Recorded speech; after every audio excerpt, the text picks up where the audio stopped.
La fille a décidé de partir après avoir réalisé que le garçon de ses rêves depuis 10 ans avait une nouvelle petite amie et qu'elle n'était plus nécessaire dans sa vie.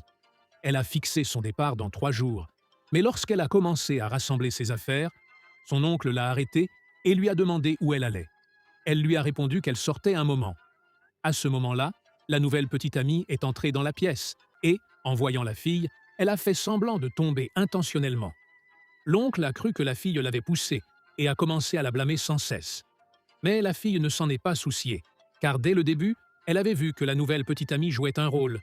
Mais son oncle n'avait pas pris ses avertissements au sérieux. Calmement, elle a ramassé les fleurs et les a rendues à la nouvelle petite amie, ce qui les a tous deux surpris par sa réaction froide. Puis elle s'est retournée et est partie, sans savoir que son oncle avait toujours eu des sentiments pour elle. Mais en raison de leur différence d'âge, il ne voulait pas qu'elle fasse face au jugement des autres.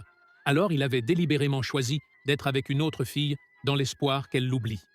Cette nuit-là, la fille a appelé son oncle pour lui dire au revoir une dernière fois, mais c'est la nouvelle petite amie qui a répondu. Elle lui a demandé de lui dire que demain était son anniversaire et qu'elle espérait qu'il viendrait passer la journée avec elle. Mais le lendemain, la nouvelle petite amie est arrivée accompagnée d'un groupe de personnes et a offert à la fille un cadeau qu'elle avait jeté auparavant. La fille a demandé à son oncle de lui dire «Joyeux anniversaire». Mais il est parti sans dire un mot. À ce moment-là, elle a perdu tout espoir en lui et a commencé à préparer ses affaires pour partir.